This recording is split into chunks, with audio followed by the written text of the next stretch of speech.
Hey, buddy. Hey! Good morning, guys. Remember those tech issues we had on Friday? We're still working them out here on Monday. Happy Monday, though. Ooh, a new week. A lot to talk about, a lot to go through. Want to know how your weekend was? Did you get to get out to the Broadway market? Did you just have some fun? Sunday was a nice day. Sun was shining. So you got to enjoy. Good morning, Nancy, Mark, Crystal, James from New Jersey, again being here. So second cup this week is different. Ed is off today. He will be back tomorrow, but he will be working the day shift and is going to be on the 5 and 6 at night. So it's just me all morning. Plus, don't forget, we got our fave. Donnie with the body is here. How's everybody doing? Never here.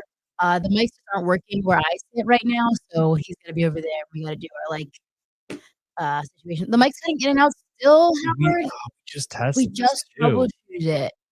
Troubleshot it. However that works. Sorry about that, guys. James, thank you though. My little spring pastel-y nails that I got going on. Yeah, we're figuring it out. So hopefully it doesn't sound too bad. Oh, yeah, Megan says I'm choppy. Should I try the other one? No, the other two mics were not doing too great. Here, I mean, Anita has what the people want here. No, it's not true. Wait, come back, please. I need your help. Yeah. Are we gonna talk about my sweatshirt, or are we just gonna avoid that like the plague?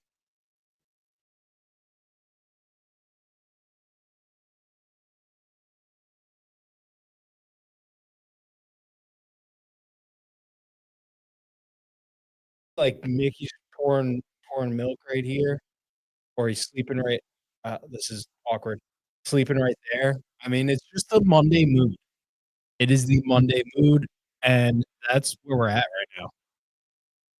Now there's no sound. Oh my god, Taylor! Stop pressing buttons. I didn't do that.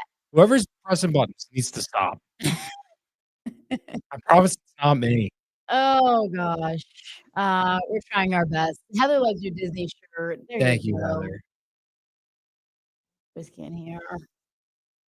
You guys, we're trying our best. Someone, either Taylor or someone else downstairs is pressing buttons, and you need to stop. Anita, are they PJs? No, it's a sweatshirt. It's not PJs, but well, yeah, Megan, I think that was Taylor. She was done with my nonsense, so she just muted my mic. That's on me. Yeah. Okay. First of all, not only does he have the Disney sweatshirt James. Whoa. No, he's so right. Things go off the rails when we don't have Ed Drans here. Oh, and now Howard thinks it's Ed setting us up to fail. Maybe it's that. Maybe, second cup without Ed. Always a little different. I know. We're trying. The sound clearly knows it's Monday. Same. Waking up this morning, I was like, ugh. We had 2 Taylors for a minute, which is cool. Honestly, there should be more Taylors in the world. There's only one Taylor. There's only one, man. Except, there's 2 here. True. But now you have the hoodie on, John. Mm-hmm. But you also have shorts on today. And me personally, as a person who's always cold, cannot fathom doing shorts in April. I was sweating when I got ready today. It was brutal. What's the temperature for shorts? Because I certainly don't think it's whatever the temperature is today. 50. 50 degrees is the temperature for shorts? 50 degrees, and then you can wear shorts. I saw somebody in shorts yesterday, 2 days ago, and it was, kind of chilly. I don't know. It's, snowed last week. We're not in shorts part of the year. Sorry, I'm going through the comments. Crystal says I don't mind it's Monday, but the weather forecast has me wanting to hide. I'm with you there. This is what the 62? A high of 62, shorts weather. It's cloudy, though. Monday, Thursday, Friday. Thursday, 52 with a low in the 30s. That's not shorts weather. It could be. If we hit the highs, and I'm Mr. Positivity here, so I think that we'll hit the highs. Joe says Joe gets. I don't think I'm wearing shorts until I see mid-70s. I don't know. No, again tomorrow. Spring will never come this year. It will, Howard. We're just waiting forever, and it's honestly the biggest journey of my life at this point in time. I just want it to be 60 for 3 days in a row and just enjoy some sunshine, take the dog on a walk and just not have to worry about it. Lorianne, it's 42 degrees in Attica. That's not Shorts weather, correct, John? A lot of factors here. I don't wanna play fast and loose in my own rules, so we'll say no, but a lot of factors there. Crystal says going to any college campus or high school, most of the guys walk around in shorts Yeah, and yeah, sweatshirts. this is me saying 50s is like being an adult. Wow, couldn't be me. Okay, I know we have a little bit of issue with the sound, but hopefully you can hear enough where we can get through today. Thanks for bearing with us. One of the big things I want to talk about, it's the most read story right now on our website because the headline itself is like a, "Huh? Like, what? How exactly did this happen?" The whole situation is honestly baffling. So there's a public school teacher who is on administrative leave right now, paid leave, because that teacher accidentally gave THC edibles to students. Like, what? I can't imagine. School 79, the teacher apparently thought that they were Sour Patch Kids, that it was candy, and gave them to 2 students, and this is 500 milligrams. We're talking 500 milligrams of it. So, like, I don't even know how that works. How does this happen? Like, I don't know. I think the weirdest part of all of this is, like, how did the THC get into the school? Why were the students given this kind of THC? Like, what exactly is going on here? I just wonder for I know, like, parents, grandparents, aunts, uncles, guardians, like, what would you do if, like, if this happened? What would you do if you got this report, this call, "Hey, we got your kid here, and they accidentally ingested THC?" Like, I don't know. So Julia's asking how they found out. So the kids probably started acting weird, but they sent the kids to the hospital to get checked out and evaluated. I mean, they're all okay, but they had to send the kids to the hospital. So they probably have to call the parents and deal with all that. Joe saying it's insane. Megan, right? Like, I can't even imagine this. Scott, good morning. So the teacher got a vacation for giving edibles. I don't know. I wonder what will happen next. Like, what kind of punishment there is for this? Because they're saying it's all an accident. Taylor, come here. Take my spot. You want me to go up there? Yeah. Okay. Audible, calling audible.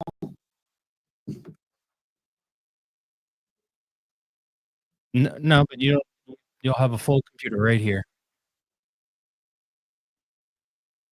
Oh god. Okay, now I'm here. Oh, sorry. No, it's fine. Are we standing? Yeah. I'll just be right here. Oh, all right. Is this better, guys? How are we feeling about this? Can we hear me? Can you hear me? How is that going? We're gonna hear yeah? Okay. All right. Okay, this is better. Give me the hat.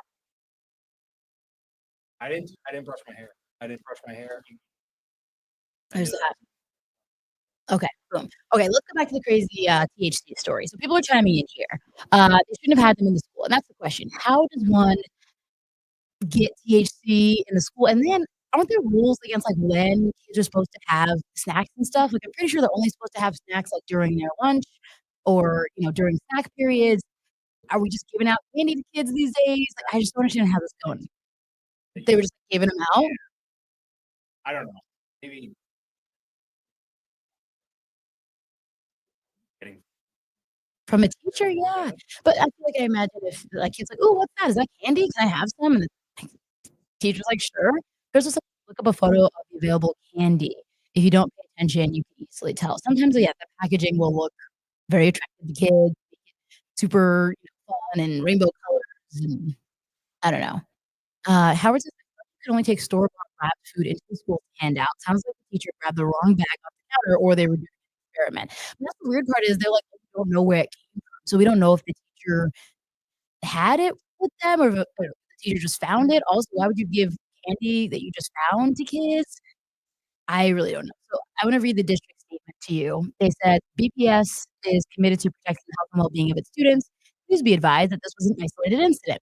On April 1st, a teacher at PS 79 inadvertently gave 2 students edible gummies. Both students were sent to a local hospital for evaluation. The parents of the 2 affected students were immediately notified along with the police. The district placed the teacher on paid administrative leave the same day as the incident. Confidentiality prohibits the district from sharing additional information, but please be assured that the incident was taken extremely seriously and was responded to swiftly." We're talking 500 milligrams, 500 milligrams for, I mean, 11-year-olds, I think. I'm pretty sure they're elementary students, so they're super young. Paula says the teacher did not get a vacation for the edibles. There's a process when getting fired, just like every other profession. It's not like Taco Bell. Yeah, so I feel like this is step one. So I'm sure that there will be something else that happens to this teacher. It probably is not gonna keep it going. How did my gummies look like Skittles, right? I mean, they look like candy. Um, Grace says it's the same way they get to the jails. Like, how does that go? It's me, you guys. Said maybe move back from Move back from the mic. Is that it? You guys, I want to quit. Taylor, you can't. I'm not gonna quit, but I don't want the teacher. I mean, I don't want the sound to be bad. If I sit back from it, is this a little bit better? Choppy. I mean, like Johnny with the body's gonna take over. Clearly, it's Monday for me, and It's Monday for me. I'm wearing my. and people. I don't need to be heard. It seemed better for other. All right, Okay. I'm gonna try to back up. Heather says, "Why did the teacher bring them to their place of employment? Leave them in your home or in the car? Were they the teacher's gummies though? We have no idea." Zach says, "On paid leave, fire that moron." Who knows what will happen? Okay, Paula says, "Did you say April 1st?" Yes, this happened on April Fool's Day, which is another wild aspect of the story. Is it possible that someone gave the bag to the teacher as a joke, thinking the teacher would be the one eating them? I mean, could be. When I saw that it was that happened, Like, that's a cruel joke, though. I mean, that's pretty bad. It's just like asking for an accident to happen. Sam thinks the kids probably brought them. But yeah. What's happening now? we're gonna have to use this. It's fine. It is what it is. Remove. So No, here we go. Do I go back over there? You go wherever you want. Okay, now we're just using my laptop straight up. We're using the laptop straight up to see if this sounds better. Report back, comment, let me know if you can hear me this way. Like, subscribe. We'll figure that out. Jeff Baker says, yeah, that's a bad joke. I can only, like, you're asking for trouble when you're doing that. Accidentally gave them gummies. Literally, that's the question. WTF, Shonda. Like, how does that happen? Okay, everyone's saying better. Stay here. Sounds great. Thank you. Okay, we worked it out. Back to the THC gummies for the kids. So we'll get back to the story. You're great while walking. Okay. Peter says, if this was an April Fool's joke, that was cruel, more cruel than what Peter did last year, which was definitely one that got us good. But I don't know. I don't want to put that out there either. What? I don't. We don't know. So yeah, we have no idea. I mean, it did happen on April 1st, so like I feel like that's a valid question. You know, was it a joke? How did this happen? I'm sure the parents got the phone call and were like, "What are you talking about? My kid's going to the hospital because they had ingested THC at school." It's a good way to get in trouble. So now I wonder. I mean, there's got to be a lawsuit, right? I feel like if I was one of the parents, I'd be considering a lawsuit. I wonder what will happen here. I mean, the teacher's now on paid leave. I think that's part of the process. It's possible that there's punishment there. Grace asked, how are the kids? I believe the kids are okay. From what I've heard, the kids are okay. They were taken to the hospital and then released from the hospital. Everything's good. But we're talking 500 milligrams of THC for elementary school students. I mean, that's unheard of. So we'll keep following that one for you, and we'll let you know what happens there. But that is that's a first. I don't think I've ever heard of anything like that as far as weed in school. Well, yeah. I don't. Not coming from the teacher. This is completely out of my neck of the woods. Well, we'll talk about Granville now. But now you want to talk about something I'm an expert in. So we've been talking about this alleged cover-up in the county for a couple weeks now. We hit the 1-year mark of the actual accident on Friday, and right on time with the 1-year mark of when the accident happened. We're talking about the chief of narcotics for Erie County, Dan Granville. You see him right here. We asked him about if he had any comment on this crash. This is the video from last year where allegedly he was in this car. This is a county pickup truck. that he hits 7 vehicles. And since then, there have been lawsuits claiming that he was impaired. There have been discussions about, is this a cover up? The person who signed off on his police report is his sister-in-law. So there's so many questions here. How did this happen? Why has Noah been punished? But now he's officially gotten his first set of punishments. So he got 3 tickets basically on Friday, and he could face up to a couple days behind bars. 15. Yeah, like 15 days behind bars and like $250 in fines. And this is not to say that this is the only punishment he's going to get. It's possible that he gets more. It's possible that something else will happen. We don't really know, but this is the first time in a year. This happened a year ago, and now we're just seeing like repercussions and things start to happen. And Anita says it point blank. Cover up, is he still working? We've been trying to get his like schedule and see what's going on. We know he's been taking like sick days, but we don't know if for Granville this month, right? Or yeah, was it late last month? Recently he's been taking sick days. We've been trying to figure out more details and what's going to happen to him, but right now it looks like it's the beginning of that process. And there are now 5 Buffalo police officers that are on leave because of what happened here, including his sister-in-law, who's the one who signed off on the police report. Shonda says, a year already, the system is so jacked up. I mean, we just learned about this like 2 months ago. And the only reason we learned about it is because of those lawsuits that came out. And we found out that taxpayers have been the one paying these insurance claims that have come through. And we still don't really know if he was on duty or not. That's still kind of up in the air. And the comptroller was like, look, if he was off duty, he's got to be the one that pays that money back. Let's see. Megan. And what if that was one of us? Right. Imagine if one of us had hit 7 cars on Buffalo's west side. I mean, what kind of repercussions would there be, especially, a year later? Paula says it wasn't a slight clip when he hit the cars. He hit those cars and then kept going. When you see that video, you're like, oh my God. I mean, this is bad. He nailed those cars. Like, he hit them. And it's not 1, not 2, 7. I actually don't even know how he hit the cars because of, like, he like T-boned the car, but and it backed up. It was like, it was like almost like a skid. Yeah, it was wild. Grace, you're right. Ed was on that story, but no one answered him. He filed for the police report, and I'm pretty sure within like a day or 2, they denied his request, and they were like, no, that's not happening. Anita says terminate him. Connie says the second this broke, he started taking time off. Yep. It all is just like sketchy. It's just got a real fishy smell to it. And Anita says what happens in the dark will come to light. And we're going to keep doing the work, and we're going to find out what happens here. But, I mean, for it to be a year and we're just now seeing stuff happen. Marguerite says we would have been locked up a year ago if this was us. You don't try to get away from an accident. And that was the weird thing too. When we first questioned the sheriff's office about it, they were like, oh yeah, it's just an accident. Just an accident? I don't really know about just an accident. Like, that's kind of crazy. That wasn't that video is not just an accident. I think that's wild. An accident, something happens, like someone almost hit me coming out of dashes. Oh, you didn't see someone. Oh, you have a car accident. Police show up, get each other's insurance information, you go on by. That did not look like your standard run-of-the-mill accident. Shonda, makes you wonder what the blood alcohol content was. Wow. But I don't believe he was breathalyzed. He was not breathalyzed, so we never get to know. I mean, there's more information that we don't get to know. You know what I mean? Grace, great point. Thank God for cameras. And that's like Ring doorbell footage, I think, from one of the people who lived across the street. This is Prospect. And thank God we have that. I mean, can you imagine if we just had no footage of it and then, they just say, oh, it's an accident? I don't know. Yeah, the video from the Ring doorbell makes it completely different. I mean, that's the huge thing. And then we got the pictures too of the truck. You can see from the day after. Howard, the whole thing is it was a year ago. You can't breathalyze him now for a year ago.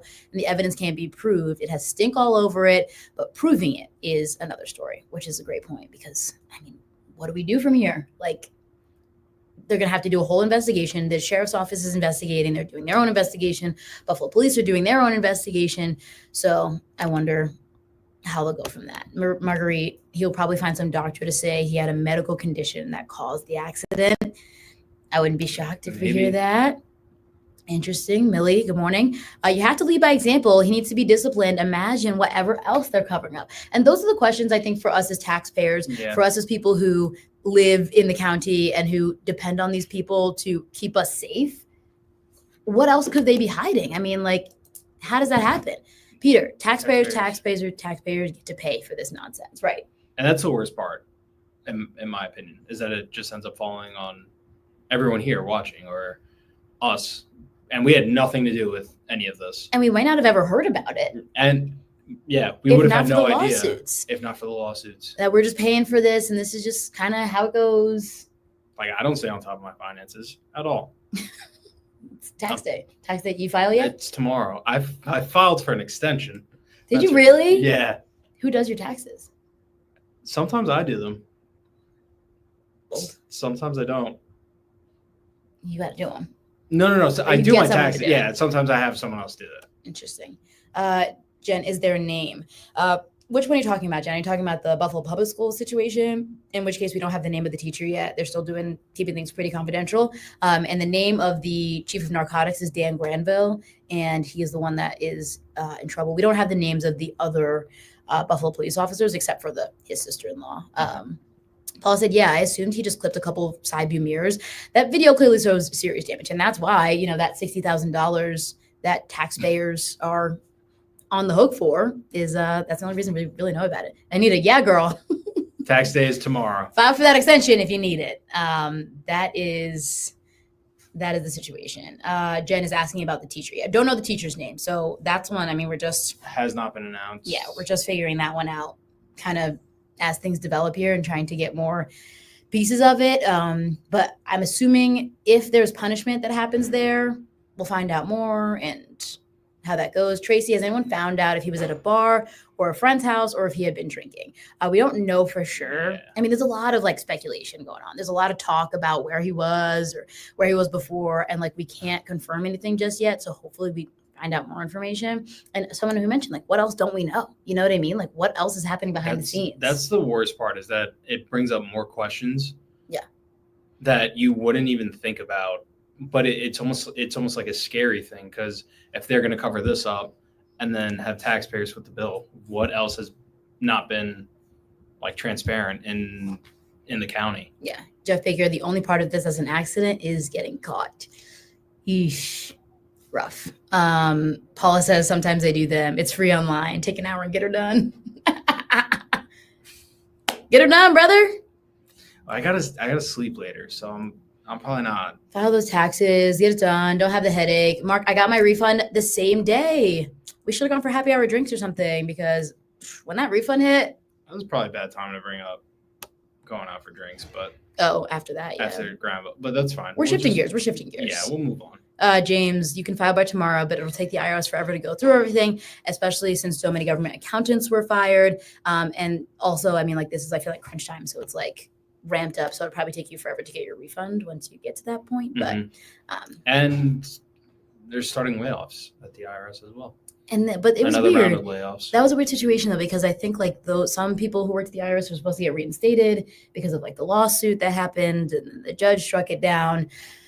A lot of confusion, but you're right, with all of that going on and people not having jobs in the IRS, probably things are just going to take a lot longer. Yeah. Ooh, that's what Mark did with his tax money. Bought another bike. What kind? Yeah, you got to send a picture. I'm going away for my birthday this weekend, so I went to the mall to try and find outfits and did not find anything good. So that's what I'm going to use my tax refund on and see what we can do. Okay, what else do we want to talk about? How does it feel to be old? Whoa. What about, I'm not old yet. My birthday's in a week.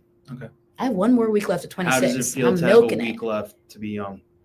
27's not old. Takes one to know one, oldie. 27 is when things start to hurt.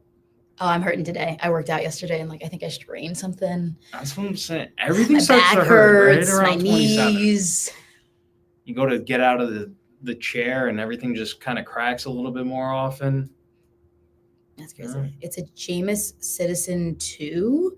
Oh, I never heard of that. I do want to see a picture. I'm curious. That sounds very cool. Tracy says, why not get them done the moment taxes are allowed to be filed, you procrastinator? They're calling you out. Listen, yeah, you're right. And nobody knows that I'm a procrastinator more than me. I look in the mirror every day and I'm like, you should have gotten this done. And then I just don't. But that's okay. You got to get there. We'll get there. That's okay. Howard, why do people wait for the last day? I filed back in early. Returns already spent. I honestly How'd you spend that forget. money? I honestly forget, Howard. Like it's like, oh, I gotta get. All right, I got the W-2s. I got to file, and I'm like, all right, I'll take care of this in an hour. Yeah, it And just then gets two left on the months, 3 months table. fly by, and here we are filing an extension. James said my tax refund is pretty much just embracing how much you pay your accountant to do those taxes. Honestly, prices for everything going up lately. Everyone's saying, see, we do have youth. Crystal says I'll be 47 this month. It's all good. Happy almost birthday, girl. See, Marlene says we're still young. Enjoy life. That's what I'm trying to do, but my back is trying to hurt me. Barb, Oh, I just turned 70. How did I get here? Asking myself the same question about 27, but 70 is a lot to celebrate. Jeff Baker, 27 old. See? Hush. Jeff, I'm 30. It's a whole new decade. I like it a little bit more, but it's tough. Marguerite says wait till you hear your 70s. Yeah.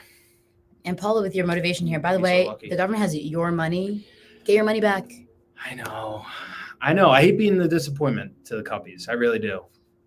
I wore my Monday best, and I'm just disappointing everyone right now, and I'm sorry about that. We're gonna get on him about it. He filed his extension. Hopefully, we can get him to do it. Yeah, Julie's friend's birthday is on tax day. That's a fun one. Really quick before we go, I want to talk about Buffalo Pro Soccer. So last week we were talking about what does downtown Buffalo need? What could it be? And what would bring more people downtown or just to Buffalo in general? And boom, on Friday, they announced this. Kind of cool. I don't know. The renderings always get me excited about what could be. So this is like on Elk Street. So it's South Buffalo. It's the Valley neighborhood. The plan is to build this huge soccer stadium arena. They want it to be open by when? Did they say when? 26. 26, I think. It's privately funded. So this is what the area looks like right now. It's where like Madai's old field is. And it's going to take a lot of work, but I think that looks really cool. I feel like it would be something to enjoy. Would you go?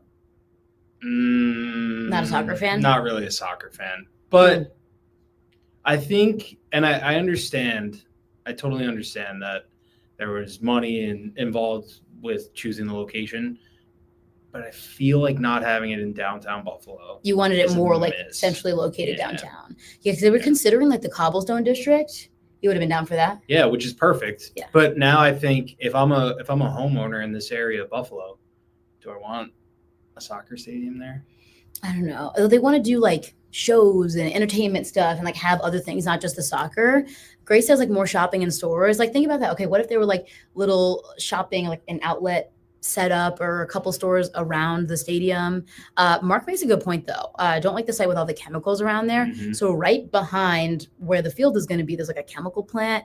Not exactly the best backdrop for a stadium. I feel like there's always some kind of like caveat. There's always something going on. So I don't know. People don't love this location necessarily. I mean, there's also the multi-billion or the billion-dollar stadium in Orchard Park that's supposed to be bringing more shows and everything to our area. So realistically speaking, does this now hurt the plans to have the Bills Stadium, the new Highmark, have more events there? I don't think so. Because I feel like the like mid-level events could go to the stadium. I feel like it would hurt KeyBank more than it would hurt Highmark. Which KeyBank needs some help. But I mean, this one I don't think is covered. It's pretty wide open. So you're only going to be able to use it a couple months of the year. But it would be electric to have like a big show out there, or like kind of like the stuff they do at Canal Side. Like they have like those concerts or whatever at Canal Side. I feel like that'd be super fun to have there. You know what? Jeff Baker's got the key to success. Free beer. They bring people in. Julie thinks the soccer place is going to be pretty cool. And Anita says today is Procrastination Monday. All right. Oh, we're up on 30 minutes already. I did want to pull up Sam's comment. Sam says, just gonna ignore that fentanyl is killing our youth. Thought you guys were looking for a topic. Sam, never ignoring anyone's voice, never ignoring any topic. We have a bunch of topics we like to talk about all week. We talk about the fentanyl crisis a lot and everything that's going on, and we did a bunch of stories on it. So we can talk about it more. We can talk about it another day. You can go to wkbw.com and look through everything that we've covered with Erie County's task force and all the stories that we've done. But you know what? Good to talk about it. Good to highlight that, there's a lot of work to be done as far as that goes. There's a lot of work to be done everywhere, but mainly right now, let's get those taxes done, people. Let's get those taxes done. We're going to figure out the sound stuff. We're going to survive this week together, and we're going to get through Peace out, cuppies. We'll see you back here tomorrow.